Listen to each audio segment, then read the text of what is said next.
Hi, everyone. I'm Jennifer Gunn, and I'd like to welcome you as the director of the IAS to IAS Thursday. IAS Thursdays brings ideas, conversations, and viewpoints from a wide range of scholars to the heart of the university and is designed for scholars from all walks of life.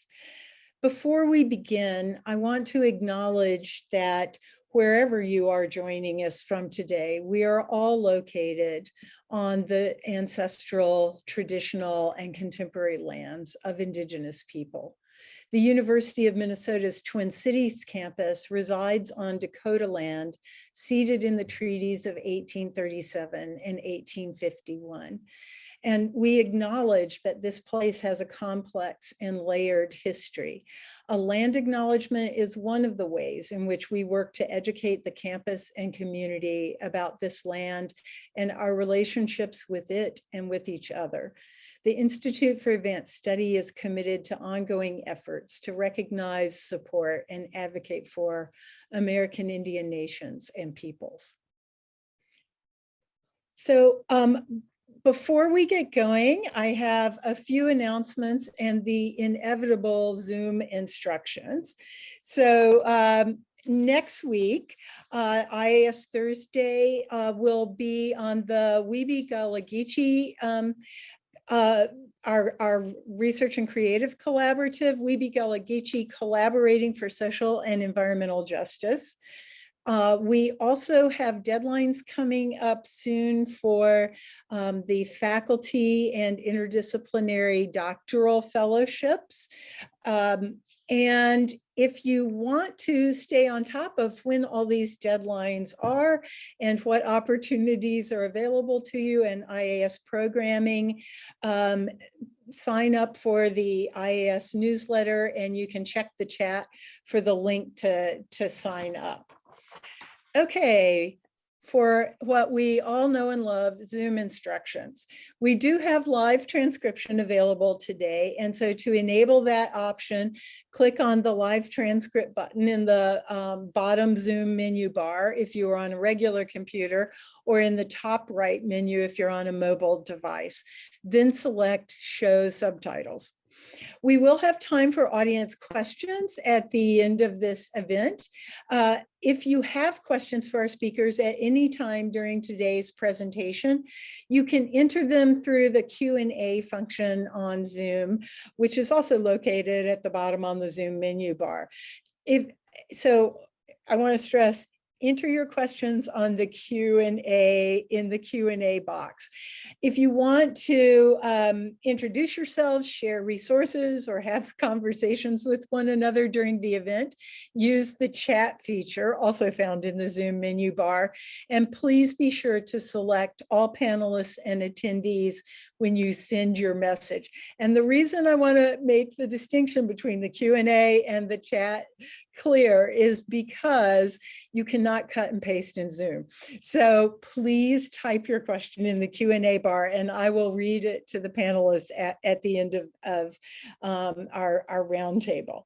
So without further delay, let's get into today's program. And I first want to thank Laurie Moberg, whose idea this was and who has informed my thinking about public scholarship, and also our co-sponsoring organization today, the Office of Public Engagement. So we're really fortunate today to have a conversation that brings together 3 early career scholars to discuss how public scholarship can contribute to broader social concerns by sharing work created with community and for community. And when I first started thinking about this, I thought about how much this comes up at the IAS on a regular basis. What does it mean to be a public institution of higher education? Who do we serve? What are our obligations? How do we disseminate the products of our work? And how do we understand the concept of the public good? And specifically for the IAS as an interdisciplinary system-wide institute, What would it mean to be truly public facing, to be a site where the academic and larger communities can come together, to make research and education a process of co-creation and not one siloed in academic disciplines and colleges. And these are all things we aspire to as an institute. Well, in the past, the IAS, with many collaborating units on campus, like the Office of Public Engagement, has offered programs highlighting community engaged scholarship. Speakers have represented an array of ongoing research and engagement that have been shaped by their community partners, as well as the faculty members' disciplinary interests and commitments. And key to all of these projects, we've really learned over time, is the process of relationship building and reciprocity, of being guided by community needs and priorities, a process that essentially turns the traditional concept of university outreach and service on its head. So instead of viewing communities as subjects from whom academics would extract data and expertise, or as passive recipients of the knowledge we have thought important for them, now communities are genuine partners with the goal of having equitable shared decision-making. That's community engaged scholarship. But today we're going to focus on public scholarship. And so one question is, does that necessarily emerge from community engagement? And I'm really open to having our panelists discuss and refute the idea that it might not. But what we're looking at today is scholars who seek to teach and research beyond the academy, to engage in discourse, a direct discourse with a broader public, and sometimes a public so large that it is not practical to think of relationship building as a personal or individual activity. And I think one of the key words for us is beyond, but beyond as inclusive, a yes and. So beyond the academy, but not in lieu of the academy, beyond educational institutional boundaries, to embrace the world as a space of knowledge producers and learners, or a space for knowledge producers and learners. So it's scholarship that has engaging the public as a goal in order to seed meaningful civic public conversation, to validate and share careful research and intellectual products, often co-created, and to underpin collective efforts to make a better world.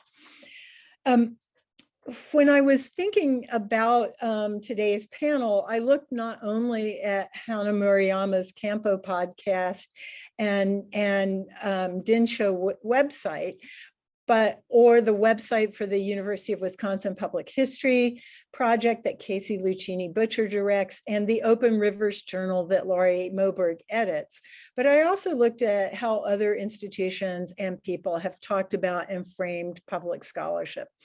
Carleton College has a Center for Community and Civic Engagement, and they have on their website a Venn diagram of elements constituting public scholarship: reciprocity, civic responsibility, creativity, and public knowledge.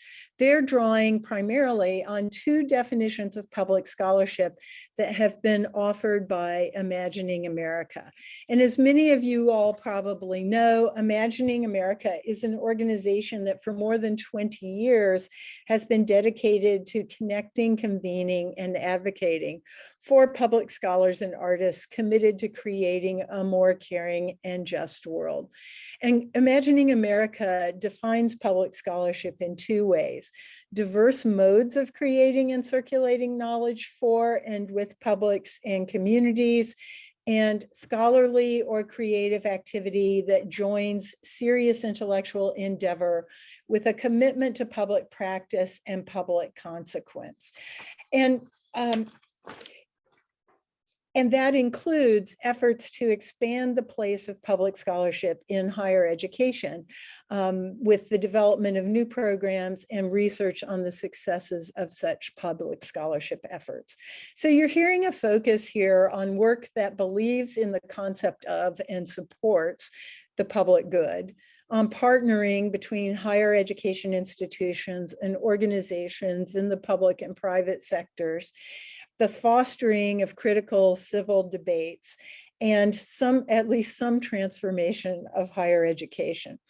Those themes are echoed by public scholars who do advocate for other advantages of directly addressing a public audience.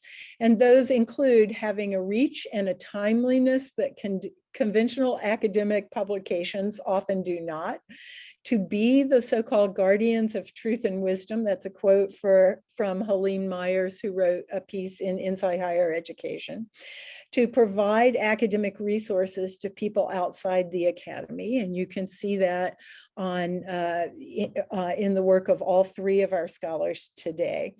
And some authors also suggest that writing or speaking for a public audience makes a significant contribution to your own individual academic learning. You learn how to be a better writer, to model civil discourse, to sustain intellectual research and discussion in an environment of changing attention spans, pedagogical methods, and learning habits.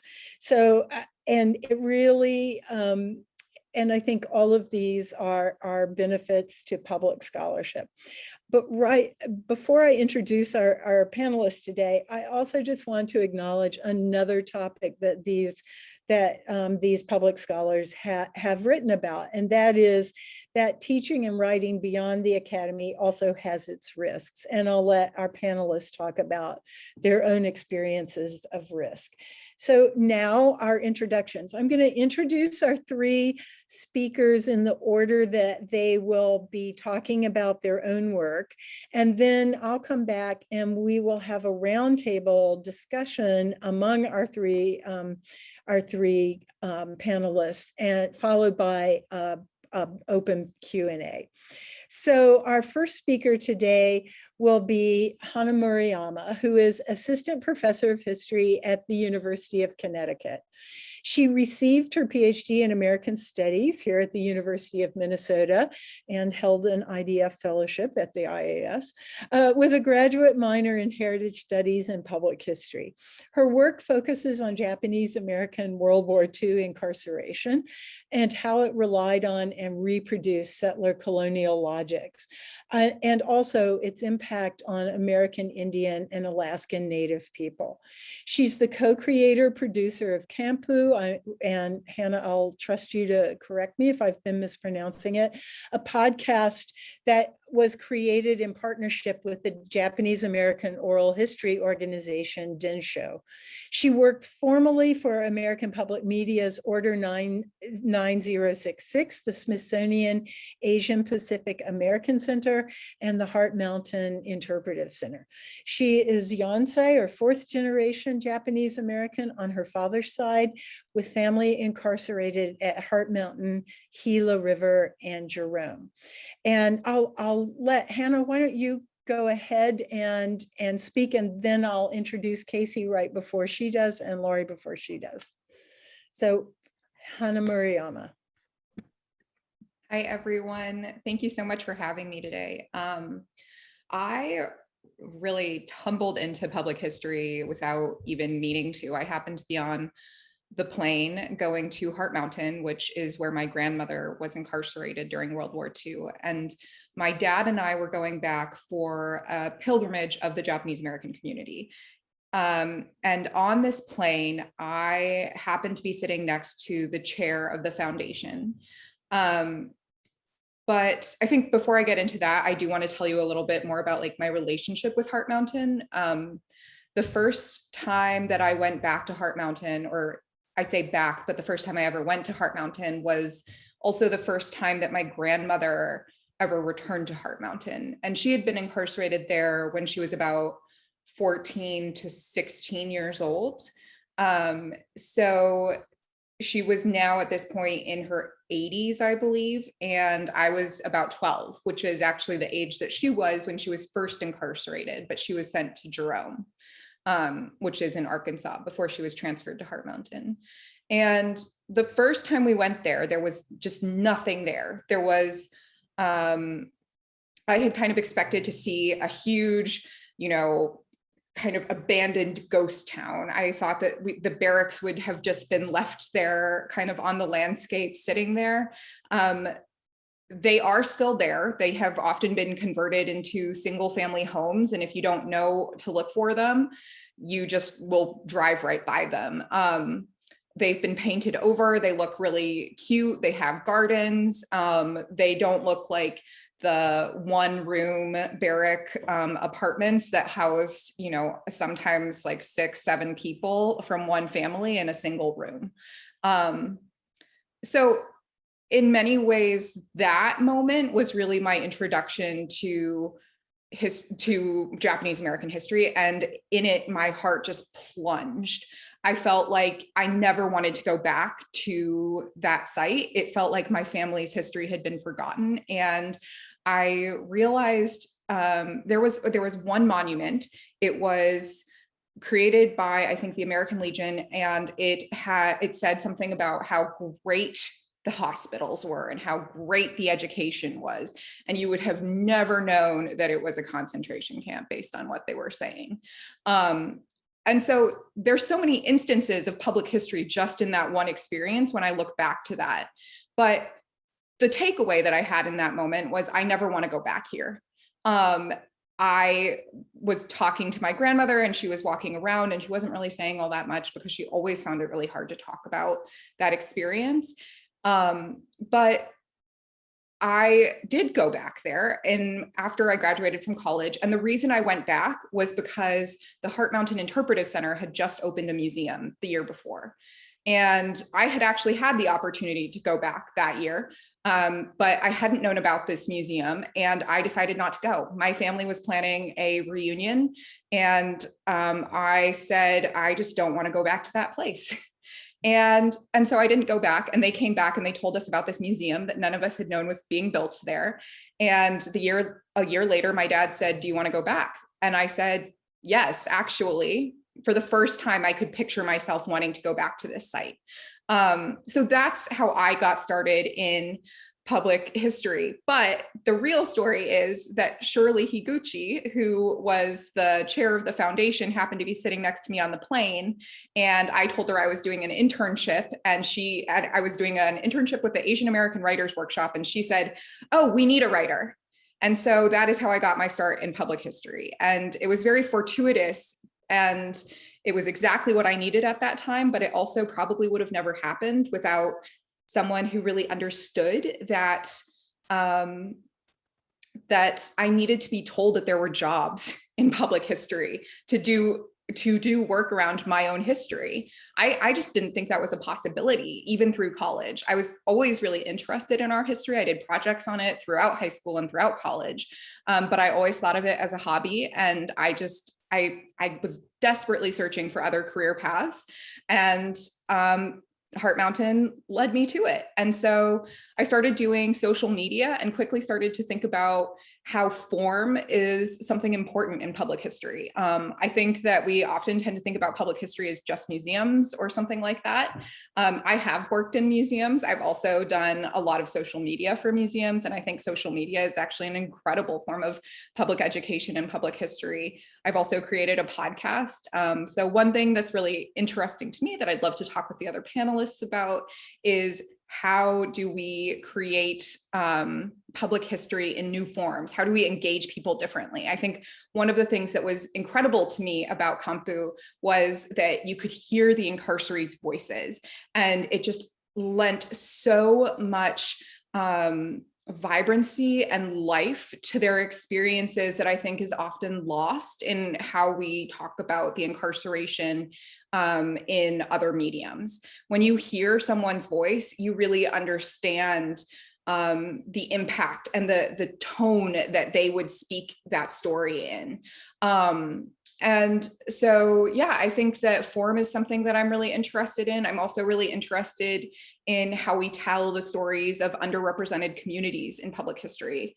So I'd love to hear a little bit more about that from the other panelists. I think they're going to have a lot to say. And with that, I will just turn it over to Kacie.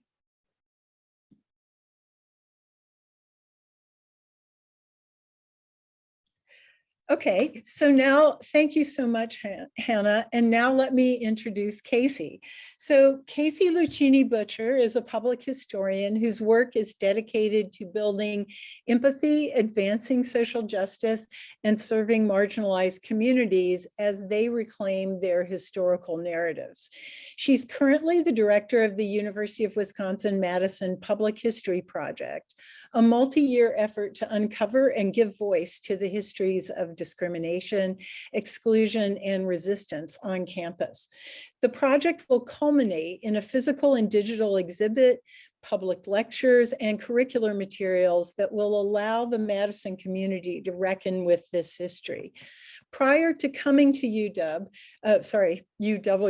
not UW, Kacie was the co-curator here in Minneapolis of the award-winning exhibit Owning Up Racism and Housing in Minneapolis, which documented the history of racial housing discrimination and its effects on the city today.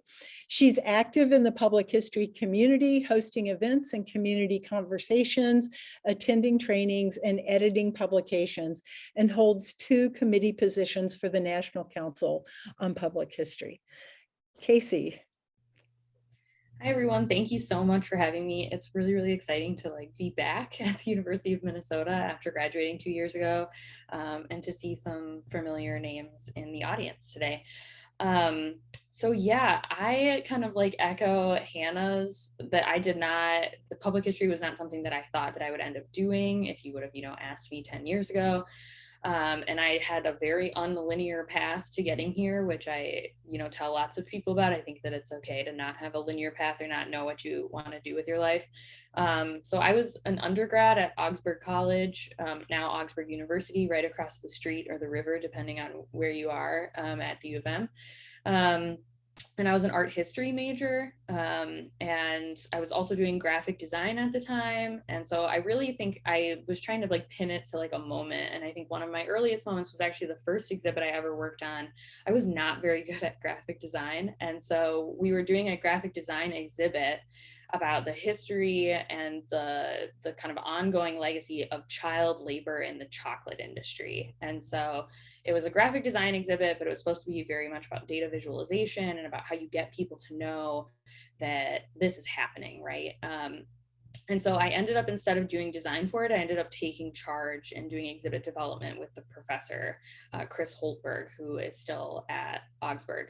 And we recently ran into each other at a wedding, and he was like, I just remember that you were thinking beyond what was going to go on the walls and how we could get even more people to engage with it.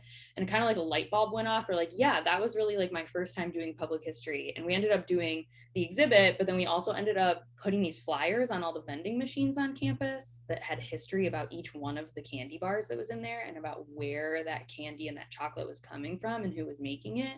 And kind of did this guerrilla marketing campaign. And so it was interesting to reflect with him on how I kind of got here. Because even then I didn't think that this was something you could do for work. I graduated and I worked in HR, as most art history majors do. And then I did end up working in art museums and realized really quickly that that wasn't what I wanted to do. And it just kind of worked out that around the same time, the Heritage Studies and Public History program was starting. And I was like, sure, yeah, that seems good. That seems like something I'm interested in. And I thought that I was going to do historic preservation, and then got to the U of M and kind of just fell in love with public history. And really the first moment when I was like, oh, I could make a career out of this, was doing the Owning Up exhibit. Doing the exhibit and kind of with Denise Pike stumbling through it and really learning on the job, and having all these kinds of people rooting us on and telling us that we were capable of doing it, that we had a vision, that we had a voice to it, and working with a group of really talented graphic designers from Augsburg. Just really showed me that it was something that was possible, even if you didn't know that you could do it. There were people who saw that I could do it. And so after that, I ended up going to where I am now, which is the University of Wisconsin-Madison, to do their public history project. And there are people, former professors, who really pushed me to apply for the job. I did not think that I was a candidate or somebody that would get hired in the position. And once I did, I was still kind of shocked. And now that I'm here, I really do think I'm the person for the job, because I learned so much and because I have these kinds of skills and vision for what public history is. And I think, in the intro, Jennifer had mentioned, the project is doing a lot of traditional public history because that's what people think of when they think of public history. So we're doing a major exhibit in the fall of 2022. We're doing a digital exhibit website that'll have our archival database so people can see the archival materials we're working with.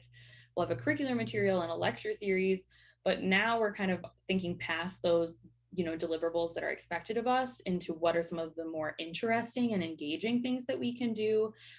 So we're working with the theater department at the university to actually commission artists to bring this history to the stage.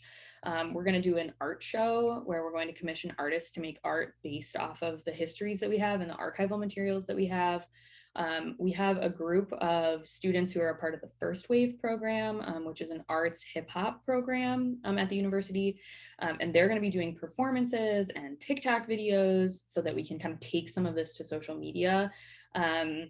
And so we're trying to kind of move past what I think is the way that people think about public history and give them that, but also show them that there's new and exciting ways to kind of get this history out to the campus community, and particularly out to students who maybe say, I don't know if I want to go see a boring history exhibit. And so I think it's really, really exciting time to be doing the work. And I'm so curious to hear what other panelists are doing too, because there really does feel like there's a lot of mediums to explore, but there's a lot of just creative ways to get information out there, depending on what your community needs. And one of the kind of things we were asked to reflect on in preparing our opening statements was why we do the work. And I think about that all the time. And Augsburg really did shape that for me. Augsburg talks a lot about vocation while you're there. And really what they say is that like everybody has a talent or multiple talents, and it's about what you do with those talents and how you make sure that you're giving back, and how you're contributing to the public good with your talents. And that's really become, I think, the way that I approach my work is much more service oriented, is that I have a talent for public history. This is something that I'm trained in. And so when I, came to UW-Madison, I just asked people what they want. All of our research that we do, all the research topics are decided by our community. All of our final outcomes are decided by our community. And so I go to students and I say, what do you want on the exhibit? And I'll make sure that it happens. What do you want us to research? And I make sure that it happens. And I think that approach has worked out really, really well so far for us, not without challenges, but it's worked well. So I'll leave it there because I'm really excited to hear what Laurie has to say too. Thank you. Thanks so much, Kacie.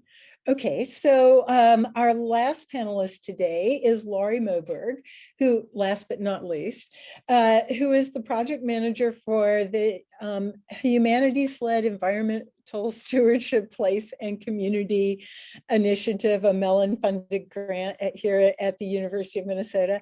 And she's also managing editor for Open Rivers, Rethinking Water, Place, and Community, a journal of public scholarship that is focused on the intersections of social and ecological systems. So Laurie earned her PhD from the University of Minnesota in sociocultural anthropology in 2018, drawing on research on changing rivers and river communities in Thailand.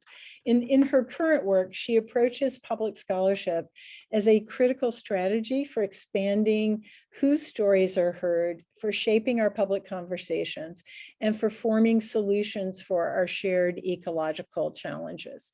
So Laurie, the floor is yours. Thank you, Jennifer. It's great to be here. Kacie and Hannah, it's really great to be joining you on this panel. So I came to public scholarship through relationship building with community partners and through my work with the River Life program at the Institute for Advanced Study. So as Jennifer said, my background is in sociocultural anthropology and research with river communities in northern Thailand. Anthropology is a discipline that has a long history of extractive research methods and a shorter history of trying to do things a little bit differently, partnering with communities to create products that are at least somewhat mutually beneficial. So I did my research in northern Thailand, and when I came back, as I was grappling with my own methods and my own product, which at that point would be my dissertation, I was also working with the River Life program here at the Institute for Advanced Study. And the River Life program kind of at the core of its work was focusing on building relationships with community partners as part of a way to help the university stay true to its place, which is in a national park on one of the great rivers of the world, and most importantly, on Indigenous Dakota homeland. And so part of that work was that we were having conversations about how to create a space for academic and community conversations to connect, for people to exchange ideas, to build relationships. And one of the things that came out of this was the development of the Open Rivers Journal. So my work is with Open Rivers, Rethinking Water, Place, and Community. It is a digital open access journal of public scholarship that focuses on themes of water, place, and community, with an emphasis on environmental questions, environmental justice, and climate change. At the core, Open Rivers is intended as a space for conversations at the intersections of human social systems and ecological systems, but also at the intersections of multiple kinds of knowledges. So we make an intentional effort to include work from the humanities, the social sciences, the arts, the hard sciences. We make an intentional effort to include community perspectives, Indigenous perspectives, and BIPOC perspectives more broadly, public sector and agency perspectives. We're trying our best to be able to include a lot of different people as we create a platform for conversation across all of these spaces. And one of the key things is that, to me, all of this is scholarship, regardless of where it comes from. So for example, I'm going to highlight just a couple of recent issues that we have published. So last fall, we published an issue on Indigenous relationality tied to the Andrew W. Mellon funded a humanities-led environmental stewardship, place, and community initiative. And that featured a lot of Indigenous authors. And well, there were two pieces that I think were particularly important, and they were focusing on Indigenous STEM work written by Jim Rock. And that's not work that is necessarily found in a lot of places or that a lot of people might have access to, but is really important work to share. We also did an issue a couple of years ago called We Are Water Minnesota, which was a community-driven issue. It was guest edited by Jennifer Tonko from the Minnesota Humanities Center and Britt Gangnes from the Minnesota Pollution Control Agency, who were part of the team of state agency partners who put together We Are Water Minnesota, which is a statewide traveling exhibit and series of events. And so the work of this project was to put science and narrative together around water and help people think about water differently, particularly drawing absent narratives into the conversations. And this exhibit has traveled all over the state. It's been in multiple different places. It was here at the University of Minnesota Twin Cities campus in 2018. But it's also been to several communities in their historical societies or in other community centers. And so it's traveled all over, and the authors for that issue were really focusing on the work that they were doing in their communities, and it was written primarily by community partners as well. So why I do this work, so you'll notice, because I'm the managing editor of Open Rivers, I'm not conducting research. I'm helping other people share their research and knowledges with a broader audience. Public scholarship to me is about exchange, and you can't have exchange without being able to understand each other. So I'm trying to help people think about how to make their work accessible to a broader and different audience than they might otherwise have access to. I also think that at the core, part of this is practicing engaging with others and learning from each other. And so we're creating a space where people can learn from each other via the journal and from the materials people are sharing. And I think this is a foundational element for both institutional change, but also societal change more broadly. And with that, thank you so much for having me, and I look forward to our discussion. Okay, thank you all so much. I really appreciate it. And, you know, in some ways you've addressed sort of a couple of things I thought would be my opening questions. So I wanna go to you know, Hannah's question, which is partly about form. How do we create public history in new forms? And note that all three of you demonstrate different forms of public scholarship. And so how do you think about form? The why the form you work with matters, and how you are creating new forms. And a second question I'll tack on to that, because I think once you get going, it's not going to be hard for you to keep talking, is how do you think about your audience or audiences? And also, how do you think about the question of scale and the size and reach of that audience? So so feel free to unmute yourselves and talk away.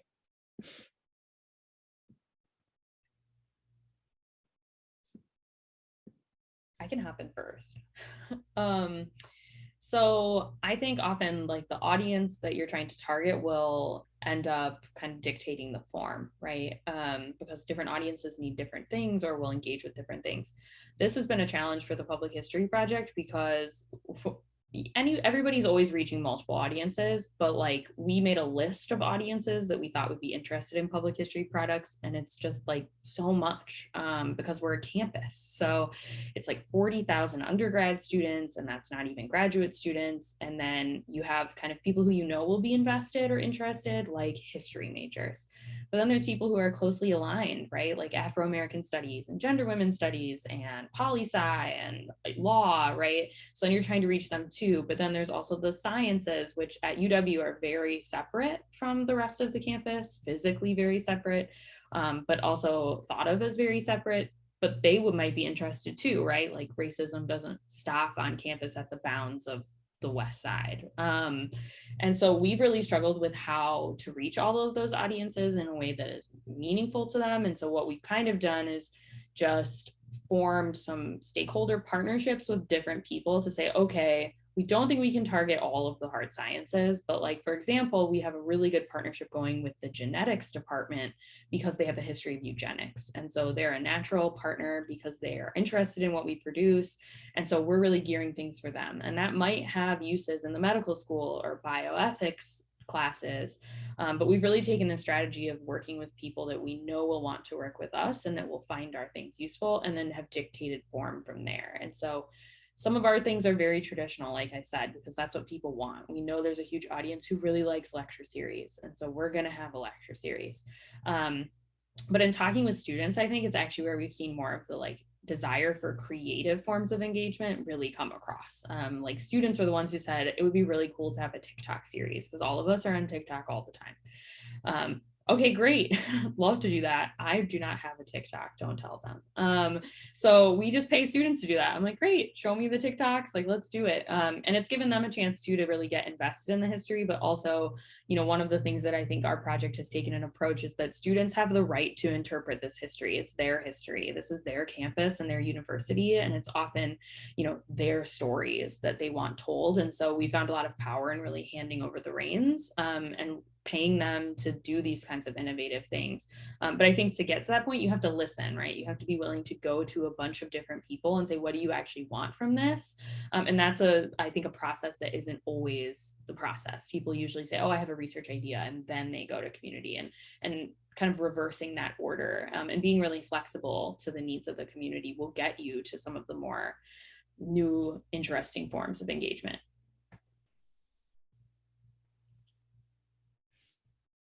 Yeah, I'd love to just like jump on that kind of feedback, because I think one of the things that we actually didn't really think about enough was we thought for Kampu, we thought a lot about who our audience was, and we were very intentional about centering the Japanese American audience. We knew that we didn't want to be creating another project that is just telling the incarceration 101 kind of story, because we felt like that had been done before. And we felt like a lot of times that story gets really boring for Japanese Americans because we already know that history. And for me, kind of pulling on classwork actually from some of the classes that Kacie and I have done together, what I've kind of come to the approach that if you create content that challenges people, they will rise to the occasion. But if you create content that centers the lowest possible stakeholder, you will probably just never get beyond that lowest possible, like, research level or interest level. And I think that is actually true. What we found was a tremendous interest in Kampu from non-Japanese Americans, but also from Japanese Americans. So, we had that interest level. We got the people who were telling us about hearing their families' voices in the podcast. We got the people who were telling us about the conversations that it started with their mother, who had never talked to them about their incarceration experience, because suddenly they knew what questions to ask, right? They knew to ask about the food, they knew to ask about the latrines and that sort of like specific kind of thing. But we also got the question of we also got the New York Times interested in it, because we were creating good content that people found interesting that hadn't been done before in that way. So I think when we center the audiences that we are interested in, that we are members of, that have the real stake in that history, we get the other audiences as well, right? But going back, and so that doesn't specifically relate to the idea of form, but what it does relate to is that, unfortunately, one of the things that we hadn't really thought enough about when we started the podcast was that there are a significant portion of our audience that is elderly and that is dealing with hearing impairment and other issues like that, and also struggles with technology sometimes. And so in many ways, Kampu was not ideal for them. What we ended up doing was creating a very engaged kind of transcript experience that has like photos and links to the oral histories and that sort of stuff. So I like that. I also wish that we had thought a little bit more about, what would it be like to bring it into a physical space, right? Where, like in LA or something like that. I think that yes, thank you to Kacie Adair, who says they're a radio person. I totally love that. Yes, there are limitations to each of these forms that we need to be thinking really hard about. And so, yeah, I'll let Laurie jump in on this maybe. It's really interesting to hear the reasons that you guys chose the forms that you have. So I think for Open Rivers, I think the reason that we have the form we do is that writing is accessible. And so it's easy for many authors to think about working with us. And so both on-campus people, I think, are used to writing. So this is a different kind of writing, but is still sort of within the expectations of academic work. And for community authors, for people off campus who are writing with us, I think that's an easier, maybe I'm mistaken, but I think for some people, it's an easier lift to think about writing some content and having some time to work with that and having it be on the page. But part of what we do, part of what I really love about Open Rivers is that it's a digital journal. So we have a lot of flexibility in the kinds of media that we include. So we have pieces that include video, audio recordings. We've included ArcGIS maps, all kinds of and more standard images, but we're able to do a bit more with them than kind of print journals often are. And so I appreciate that flexibility because it allows us to be really responsive to what authors need. And I think it helps our audience engage differently with the work as well. And I also think for us, it's a little bit different, maybe not different, but I guess I'm thinking about our audience as a really big and nebulous thing. We know that we have geographically from our analytics, we know that we have kind of a global reach in terms of our audience. The largest portion of our audience is from the Americas, but we do have a global audience and we have people who are asking to write for us from all over the globe. So we know that we're having that reach, and that makes it different too to think about how we're reaching them. And I think that this open access component of the journal is really important to make sure that we're reaching that audience. So there's a question in the Q&A that I think that all of you have talked about things that kind of make this a particularly good and pointed question. How do you decide or choose for the language, or including terminology that you use for reaching a public or your multiple audiences?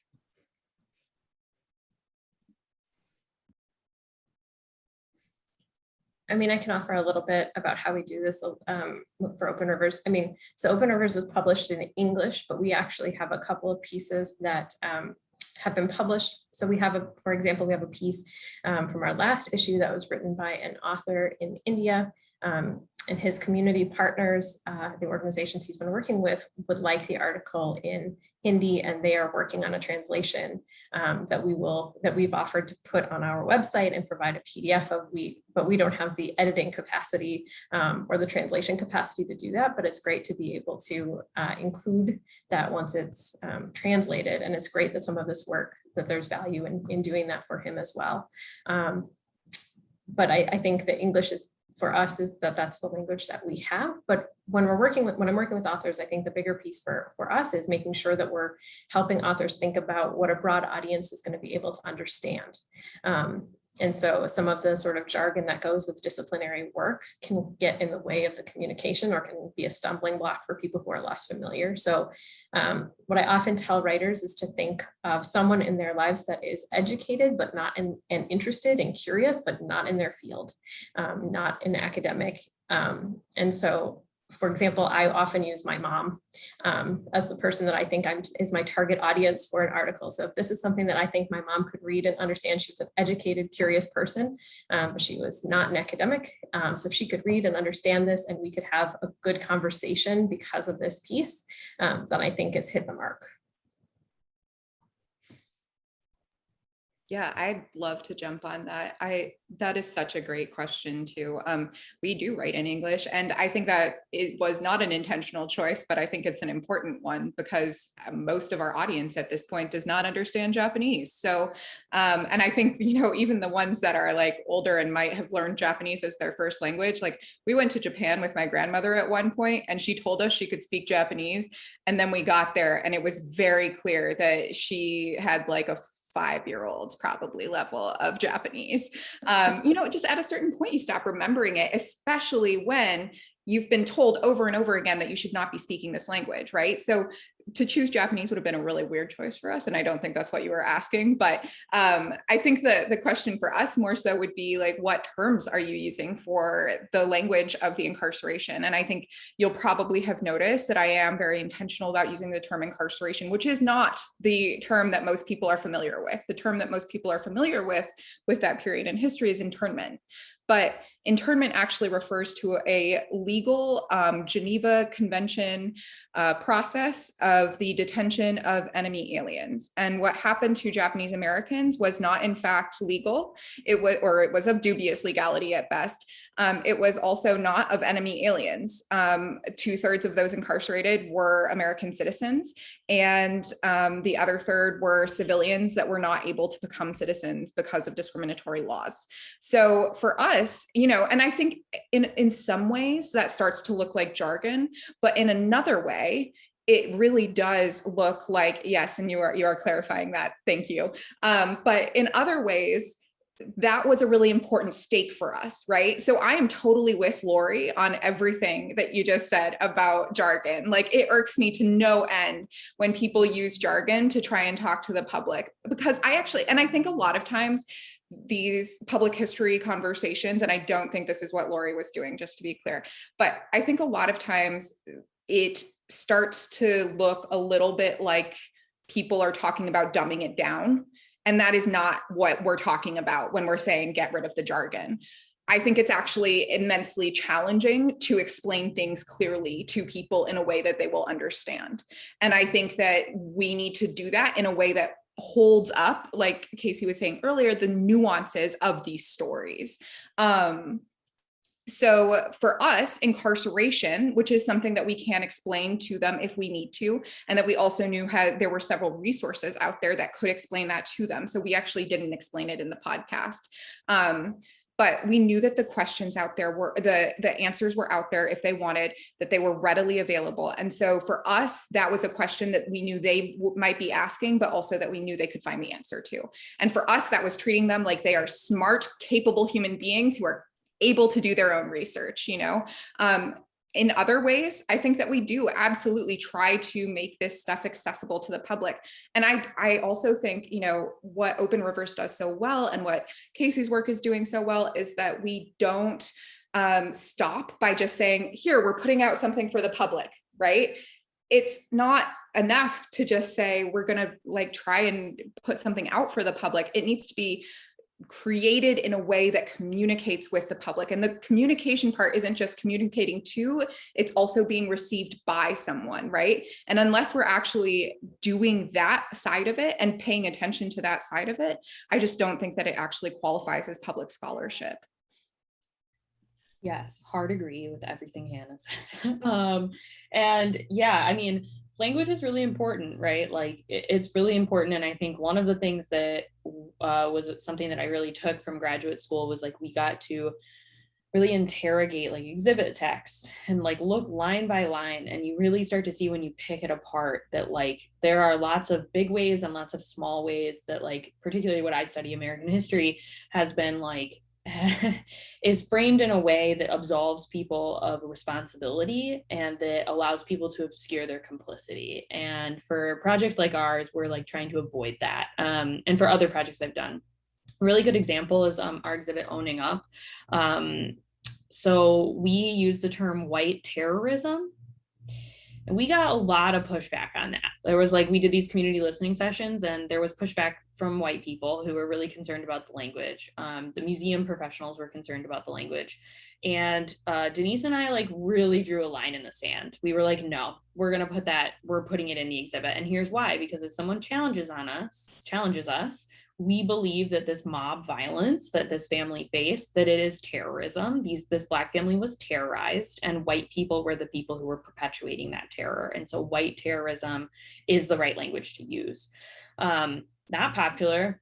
We got lots of comments about it, but we kept it for that reason. And so I think the language is super important, both to like get ideas across and to be really clear about what's happening, particularly like now when I see passive language in an exhibit, I'm like, what are you hiding? What don't you want to tell me?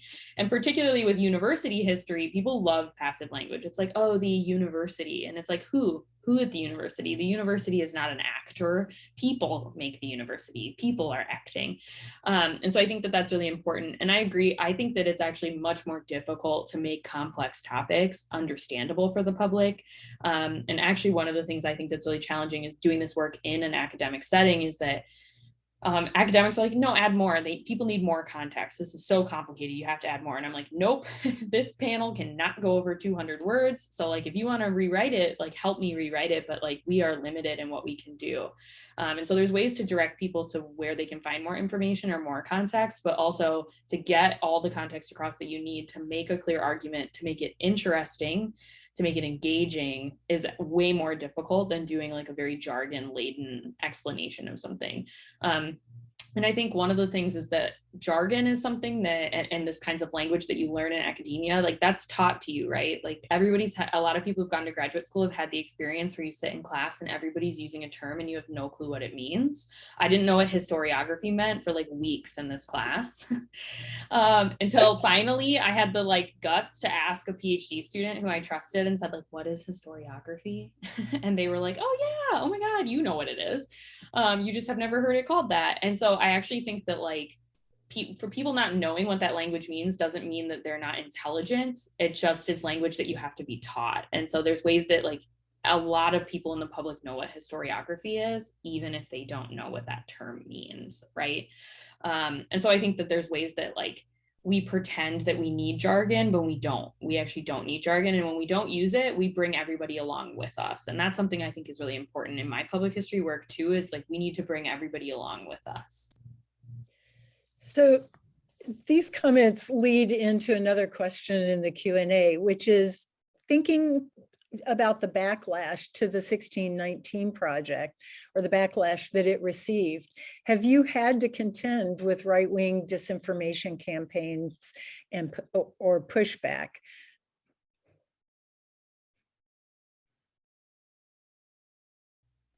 I will take this one because we talked about it a little bit in the like pre-session. So yeah, I mean, our project is not, the public history project at UW-Madison is not popular with certain people. If anybody is following the politics of the state of Wisconsin, we live in Wisconsin. There are political scientists who have argued that Wisconsin is not a democracy anymore, that it is not a functioning democracy. We are controlled by the right wing, even though we have a Democratic governor. And so it has been really scary to like be doing this work. There's a lot of like attention and energy given to right-wing ideas, and a lot of energy where we have to pretend that they are valuable ideas. So just yesterday, there was like a anti-critical race theory bill passed that forbids the use of certain language in schools. And one of the words is like intersection. So like if you want to talk about two streets, an intersection, you are now not allowed to use that word in the classroom. So like it has been really, really difficult. And when we bill ourselves very clearly as a project that is talking about racism and discrimination, we've gotten a lot of that. So a lot of like, why are we spending money on this? It's a waste of money. It shouldn't be taxpayer dollars, which it isn't taxpayer dollars, but they think it is. And we've had to deal with that a lot. There's an unfolding controversy at the university right now that has gotten a lot of media attention because of a New York Times opinion column by James John McWhorter. And it's full of misinformation, which has stoked a lot of right-wing people into my inbox and into the inbox of many people at the university. So I just have a lot of limits on my email inbox. If there is a controversy that is happening, I've set up a lot of things that direct all these emails into an inbox because it's not good faith engagement, so I do not engage with it. I think that whenever you do this work, there will be people, because you're working with the public, there are people who come to events, and this happened with Owning Up. There are people who came and really held racist ideas about housing. And some of them came and wanted to learn and were open to learning and were open to being challenged. And I spent a lot of time with those people because I could see that they were willing to learn new ideas. And then there were people who came just to be racist and loud. And those people I did not engage with at all because it's a flame. If you give it oxygen, it will burn and it will suck up more and more and more oxygen in the room. And so I found that like, some people will argue that you have to engage with everybody in the public, and I just don't think that is true. I think you have to really choose who you engage with and how you do that engagement because we only have so much time and energy. Yes, Kacie, so much. And I was sharing with Kacie actually that I don't think that we have experienced a significant amount of backlash, but I actually think that that was very much about the fact that we centered Japanese American audiences. I think because such a big part of our audience was Japanese American, that it just didn't end up being some of the stuff that, and I anticipated some potential issues. One of the issues that I thought might come up was around the issue of terminology, actually, because we do also use the term concentration camp to describe what happened to Japanese Americans during World War II. And that is because it is a historically accurate term that is also contemporarily accurate in terms of its description. It was used to concentrate and confine an ethnic identity. And I also don't use that term lightly because I know that the connotations around it have, since World War II, come to be associated like predominantly with Jewish death camps. And it is not the same experience by any means. I don't want to put them in competition at all. But at the same time, concentration camp is a term that is accurate for Japanese Americans. And so I do continue to use it. But I've also written about why I use it. And I try to be thoughtful about explaining why I use it. And I think that it's also important to be thoughtful about refusing to explain why you use it. I also said earlier that we don't really ever get into that conversation in Kampu. That's because Densho actually already has a page about it already written out. The Japanese American Citizens League also has a whole pamphlet written out, already out. So for us, centering the terminology that the community uses was really important because the community was our primary audience. And because of that, we did not get as much pushback, I think, as we might have gotten. But I also think we were prepared for that pushback. You know, if that came, we were prepared and we had an answer for people. So I also wonder to what extent that like helped us just be confident in the choices that we were making. But you know, at the end of the day, I think Kacie just put it perfectly. Like you got to choose where you're investing your energy, right? If you choose to invest your energy in those like people who are not in good faith engaging with you, you will not have any energy left for the people who are, you know, and who have been often marginalized in these histories as well. You know, Jennifer said this really good point that I found extremely thought-provoking in her introduction, which was that community engaged work is not the same as public history. And I think the problem is not with community engaged work, but often with public history. Community engaged work is working with the community, but public history has often taken a very top-down approach to history. And that is why I think the Smithsonian still struggles with getting communities of color, Indigenous communities to visit its museums. That is why a lot of people don't feel welcome in museums, and why museums are sometimes a really hard place for certain people to be. And instead, by saying, you know, the communities that we're going to center are the ones who have been marginalized, I think that's a really important way of sidestepping a conversation that is just not at all productive a lot of the time. So I want to direct this particularly to Hana and Laurie.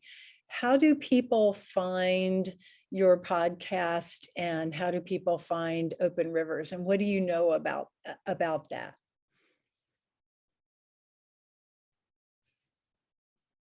Laurie, do you want to go first? I just talked.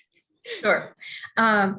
So what I can tell you is from our analytics from our website. So I know that primarily people are finding us by searching on Google. And what this means is that we do try to be respectful of and kind of work within the parameters of Google Analytic algorithms to make sure that the work that we're putting out there can be found if someone is searching for something related. So this means shorter titles because that is easier for Google to find, things like that. We're also, a lot of people find it through direct links through, so we have, you know, the list of several hundred people that we send an email to every time we put out new material. And we know that that's a place that, and that's being forwarded on. And so more and more people are finding us through connections that way. We also know that our social media platforms are effective. So we're on Facebook and Twitter, and that's a way that we can engage with our audience. But I will also say that, you know, so those are kind of the ways that people kind of engage back with us. But a lot of the work for, you know, I think of Twitter not as sort of a promotion platform for us, but instead a way that I'm building relationships, because it's also a way that I'm sort of getting a pulse for what the community is looking, what different kinds of communities are looking for, what kinds of questions people are asking. And I'm, you know, reaching out and connecting with people so that I can figure out if there's a way for us to partner together. And so it's not just sort of it's not unidirectional, but is instead a piece of building the relationships that I think is really important to public scholarship work.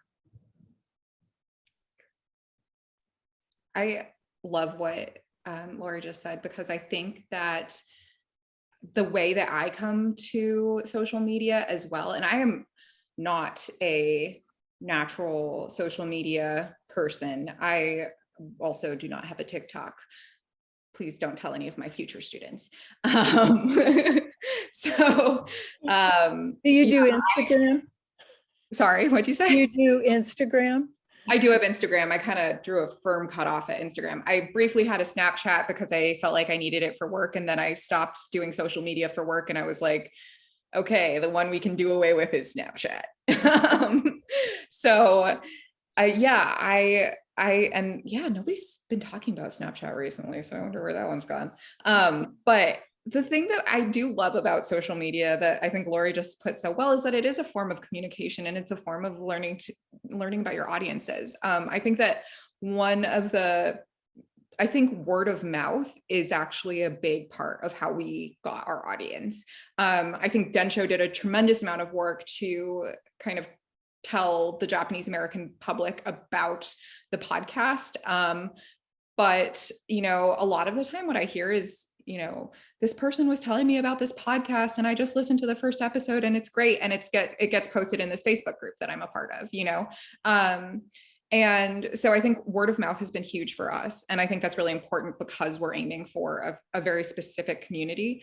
And then, obviously the New York Times article did not help and did not hurt. Our numbers definitely saw a boost at that point. But I think we were lucky in that we were not told we needed to hit certain numbers.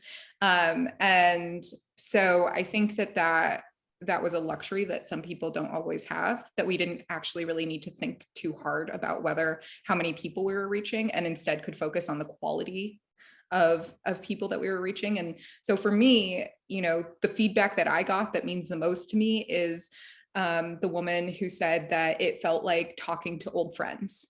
And the woman who said that it started a conversation with her mom that she'd just never known how to have. And so those kind of qualitative engagements that you just don't often get to measure on social media or in projects, I think those have been really important for us.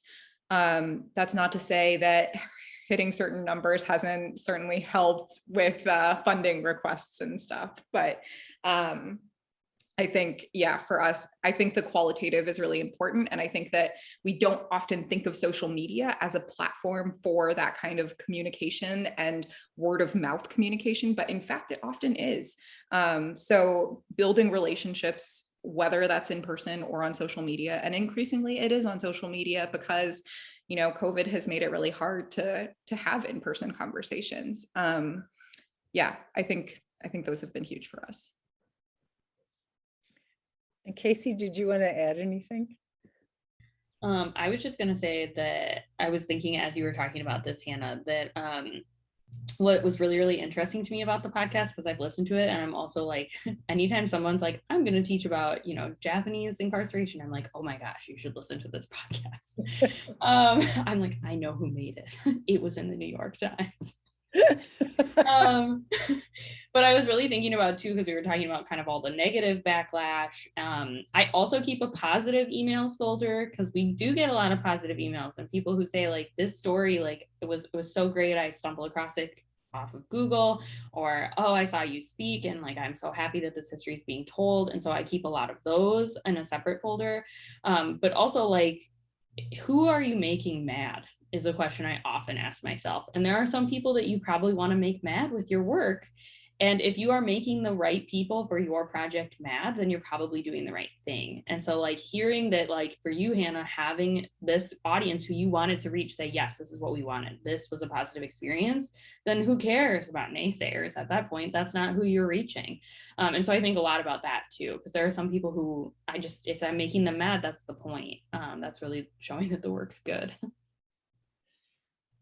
Well, you all have really been in a super positive way expanding my mind about the issue of relationship building through these different forms that you're taking, and with audiences that in many ways are sort of at arm's length and not, it's not the in-person face-to-face discussion.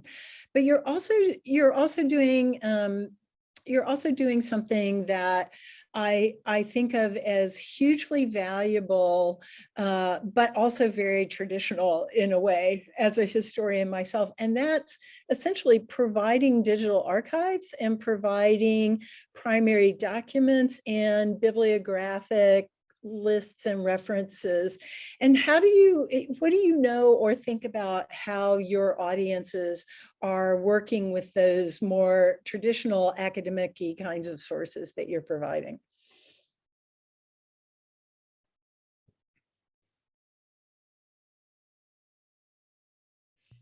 And another question might be, do you think it's essential to your, to sort of validating the truthfulness and trustworthiness of the information you're providing?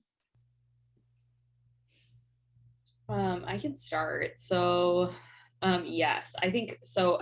People don't know this. I've talked to my students about this all the time, but like most exhibits that you see have, every sentence has a citation, like it's coming from somewhere. But the problem is that in traditional exhibits, we're not good at letting people know that because we don't have citations in an exhibit. And so I think that there's a way where like the credibility comes from being an institution, right? From being the Smithsonian or, the Minnesota Historical Society. But as people's trust in a lot of public institutions erodes, I think we need to be a little more adaptive to how we're showing our work and showing where this information is coming from and showing the limitations of how we do research, right? So for our project, we're really clear about what we can know from the archives that we have access to and what we will never know from the archives that we have access to and what we're doing about that. But we also make all of our sources really, really clear as well. And so part of the project for us is like, yeah, it's this exhibit and we're putting all this time into this big exhibit. But I think actually the value in our project for the institution as a whole is going to be the historical research that we leave behind, because some of the things that I think are more impactful are, for example, when I came to UW, the archives, it was a lot of new archive staff who were like, we kind of know these collections, but we don't know them really, really well. And so now our project has been able to say, okay, we know definitively what is in this collection because we've gone through it. And so we're turning those into research guides for future generations so that when people come in and say, I want to research the gay purges at UW-Madison, we know where all those records are now, or at least most of them. And so we have a list of them. Or if you want to research the 1969 Black student strike, there's a list for that. But also we're trying to be more creative about making the archive material accessible on our digital exhibit website so that we can show people how we do it. Like, this is how we do the work. We found this letter. This is what this letter says. This is why it's important. This is what it gleans for us. And we're trying to do that too in our blog as well, which is a little more difficult because normally I think in a blog format, it's just supposed to be images that are beautiful, right? Or that like visually tell your story. And we're trying to get a little more into like the nitty gritty of the documents because we found that people are interested in them, or at least a certain subsect is interested in them. So I think there's actually immense value in the kind of paper trail, if you will, for our project, because right now, if you want to find this information, it's going to take a long time. You're going to have to go to the archives. They don't always know where everything is. There may be writing on it, but probably not unless it's a popular topic. And so, like, for example, we did a lot of research on students who were incarcerated at Hart Mountain, actually, and who came to UW-Madison afterwards, and about their experience at UW-Madison. And that wasn't anywhere. That wasn't in our archives at all. And so we are able to kind of leave that behind now, at least as like a starting place. And so I think there's actually a super immense value in that, but it's not the kind of public scholarship, it's different. It's much more academic. And so I think it kind of falls behind the surface and people don't see the product of that often. I think that's such a fascinating question that I actually hadn't thought all that much about, Jennifer. But I did start thinking about halfway through the episodes on Kampu that I wish I had been better about creating footnotes for the transcripts.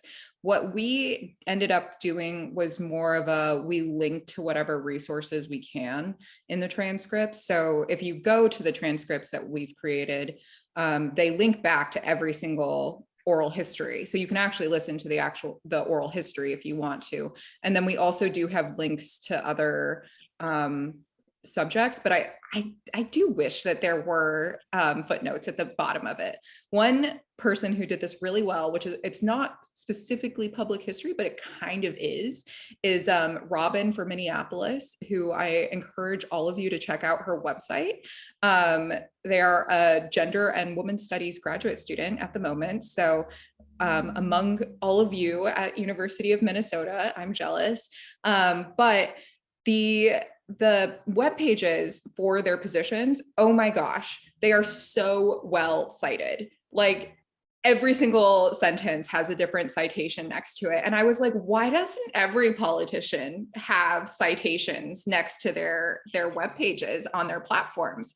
And so, yes, I think that citations are wonderful. And I wish that we had done more of it with Kampu. And I would definitely think about doing that more if we were going to like create more episodes. So far we don't know if we are, but I think the thing that we do with citations that I do want to just mention briefly is that at the end of every episode we list every single person who has whose interviews have been used, and for us that was a really important practice of recognition, because so many of those, we use so many podcasts, we use so many interviews. I think we got up to like 90 in one, and Noah ended up being like, Hannah, you need to cut it out. I cannot edit this many voices, because he has to do he has to like go in and sound mix every single one of those voices, right? And they're all totally different. So I think we kind of got to the point where we were like, okay, 45 is like the max that we are going to do per episode. But you know, you get to hear so many different people's stories, but you don't know who any of them are. And you know, we've had people be like, I thought I heard my dad's voice in there. And then at the end of it, I was listening to it and I heard his name. So I realized I recognized his voice in the podcast. And so, but you know, my little brother, actually, Noah, was initially like, does anyone want to actually listen to you list out 90 different names? And I was like, you know what? I think they're part of the creation process for this podcast. We're using their stories. It's important to recognize who these stories are coming from. And this is like one small way that we can do that. And actually a big piece of feedback that we have gotten is that people really loved hearing people's names. So I think that, you know, that kind of citational politics is not always recognized as being an important part of the process, but, you know, recognizing your community partners is so important. And, you know, if I had to do it again, I would still recognize the community partners over the academic sources that we cited. Hate to say it, but ideally we would definitely do both.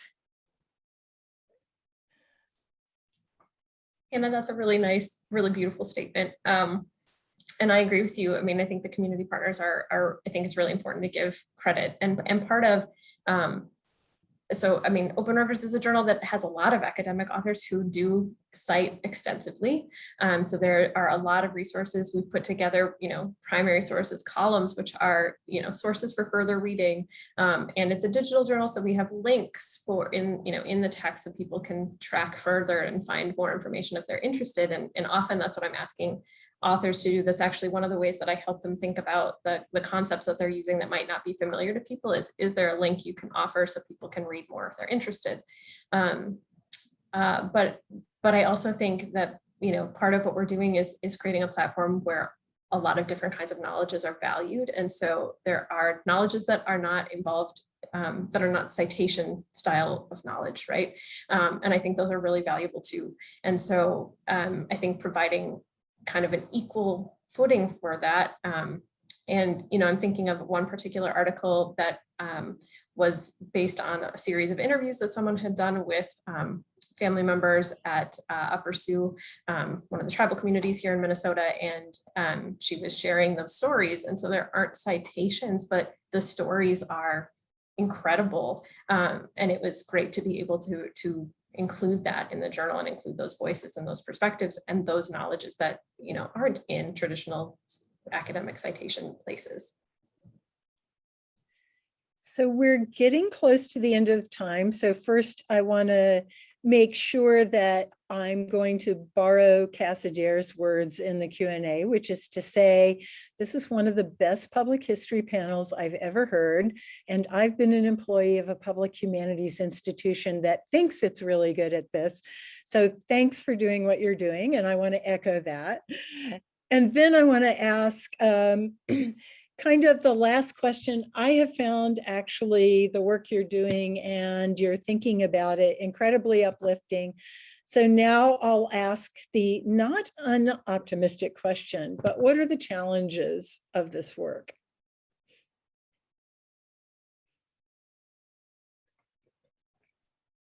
I'll just go ahead and jump off with, it is so much harder to write a good tweet, a good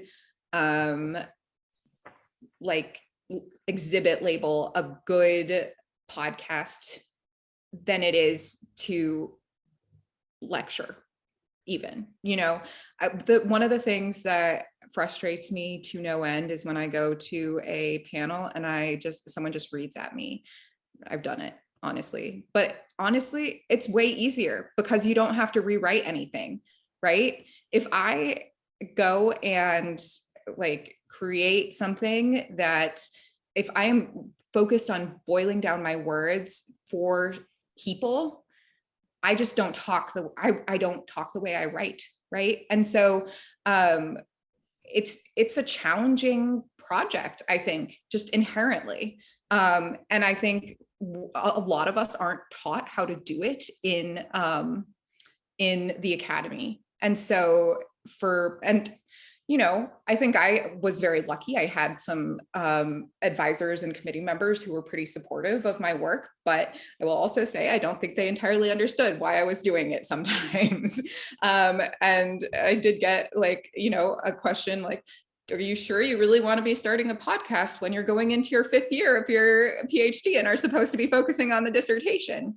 And I don't think any of them would ask that question now, but I think, you know, it is added work, it's added labor. And I don't think that that's something that gets recognized a lot in the academy. So I think that's a challenge. I think it's more heartfelt work. And that also brings added challenges. The stakes just feel so incredibly high when you are trying to do research that is meant for a community, you know? And I think we talk about the stakes of peer-reviewed research, about that level of kind of examination that happens in that, but it is hard doing community engaged research, and the stakes of that are just so incredibly high. And they're maybe not high in a way that someone can give voice to, but they're high in a way that you need to listen to if you are getting any feedback about it at all. And I think understanding that you might not get that feedback sometimes, that sometimes people don't feel comfortable giving that feedback to you, that sometimes they don't know how to, and they don't feel empowered to, that power dynamic is also something that is really hard to navigate well in public history. Yeah, I agree with everything Hannah said. I think it's you know, I spent a lot of time reflecting. I think, like many people, the pandemic and then the uprising combination has really been like a 1-2 punch of like, why do we do this work that we do? And for me, as somebody who like really does this work because I think that it has the power to make change, it's been really hard to not know, like, is it going to make change? And because of that, the emotional level is much higher. And it is really like emotional work. Both the topics that you study are emotionally very difficult to study, to hear about, to read about, to see. And then on top of that, you're just really committed to the work, not because it's your job necessarily. I mean, it is, that's part of it, sure. But also like because you feel that it matters socially or culturally for the place that you are, for the people that you work with. And there's just so many investments in it. And so I really struggle with, right now we're writing our exhibit and it's really, really hard. Like I spend hours on like one paragraph that's like 200 words. And I'm just like constantly weighing, like, is this gonna land with people? Is this gonna be the thing that the community needs? And it feels like there's just so much pressure. And so I think that that's really challenging, on top of like all the other challenges that everybody else faces, which is like institutional challenges. It's always hard to find money. It's always hard to find the support. You know, the kinds of like press, PR, communications challenges of making sure your work gets communicated, making sure that it's communicated the way that you want, dealing with right-wing attacks, dealing with that. Like there's a lot of added layers, but I think the one that weighs on me the most is the emotional part of it. And I've really just like in the pandemic have found myself just having to set a lot of boundaries within my work of like, you know, your work and, you know, working, I think particularly in academia, it is a fire. It will take as much as you give. If you give all of yourself, it will consume all of you, and you have to start drawing lines around your time. And so I've started really trying to be intentional about what is work time and what is not work time, and how I really like I don't have email on my phone anymore, and that really saved my mental health the past 6 months. But also making sure that I don't take that personally, that when I removed email from my phone, it did not mean that my work was going to be bad or that I wasn't as emotionally invested in it. And so one thing I kind of have been telling everybody this lately, is that the one quote that I have like everywhere, I have it in my home office, I have it in my physical office, is by Maruyama, who is a awesome abolitionist. Hope is a discipline. It's something that you have to work at. It's something that is constantly questioned in your life. It's something that erodes and builds over time. And it's something you have to work at. And so having hope for the future, having hope for your work, that it matters, right? Or that it's going to change, or make change, that is a discipline. It's something that you have to work at. So I really have been taking that with me everywhere that I go lately. Laurie, do you want the last word? I mean, kind of no, I think that was a beautiful place to end. That was a beautiful statement. But I will say things anyway. So I think, I mean, I agree with both of you. I agree with what you're saying, that there's a lot of investment in because the idea is that this is work that will contribute to, you know, broad social concerns and questions and commitments, because there's an idea that this is going to have impact in a broader social way. The stakes they feel really high, and so it is challenging and emotionally, and you have to be emotionally invested to do it and do it well. And I think, I mean, there's so often public scholarship is something that people talk about as something that there are ways that you can do it that can be faster, right? Your timeline to put together a tweet might take time, but it's also going to be out in the world a lot faster than a book, or something like that. So there are different kind of temporal scales for doing this, different timelines. But I also think that the work involves relationship building, which is really time consuming to do it well and to be really respectful and honor the people that are involved with you in this work, and to be able to do all of that. Yeah, can be really challenging. So Kacie, I'm gonna look for that quote and put it up on my wall too. I think that's a really powerful statement. Yeah, everyone should be Maruyama for like 1,000 reasons, but hope is a discipline is really a good quote. Well, thank you all so much. I really feel inspired and energized, which is not always the case late on a Thursday afternoon and late in a week. So thank you, Kacie and Laurie and Hana, so much.